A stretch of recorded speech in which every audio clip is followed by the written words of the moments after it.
এরপরে প্রশ্ন হলো, আল্লাহ যে আছে এর দলিল কি? কোরআন হাদিস থেকে দলিল মানবো না, কারণ এগুলো তারই কথা। এটা আমাদের যে ভাই প্রশ্ন দিয়েছেন, তিনি যদি আমাদের কোনো নাস্তিক ভাই হন বা অন্য ধর্মাবলম্বী ভাই হন বা যেই হন না কেন, তাকে আমি বলতে চাই, আল্লাহ যে আছেন এটা প্রমাণ হলো আপনি নিজে। আপনি আপনার লাইফটা কোত্থেকে পাইছেন? নেট থেকে ডাউনলোড করে নিছেন? কি বলেন? আপনি নিজেকে কোত্থেকে পাইছেন? আপনার আব্বা আম্মা আপনাকে নেট থেকে ডাউনলোড করে নিয়ে আসছে? ভাইরা আমার, আমাদের অস্তিত্বই আল্লাহর অস্তিত্বের সাক্ষী। আল্লাহ রাব্বুল আলামিন বলেছেন, ওয়াফি আনফুসিকুম আফালা তুবসিরুন, তোমাদের অস্তিত্বের মধ্যেই আল্লাহর অস্তিত্বের নিদর্শন আছে, তোমরা কি দেখো না?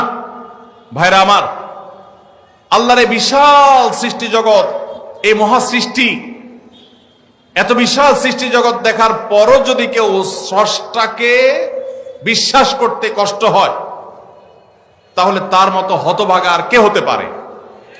ভাইরা আমার, এই সৃষ্টি জগৎই স্রষ্টার অস্তিত্বের সাক্ষী। আল্লাহ রাব্বুল আলামিন আল্লাহর এই সৃষ্টি জগৎ দেখে, তার সুনিপুণ সৃষ্টি দেখে আল্লাহর অস্তিত্ব এটা খুঁজে পাওয়ার হেদায়েত, তৌফিক আল্লাহ তাআলা আমাদেরকে দান করুন।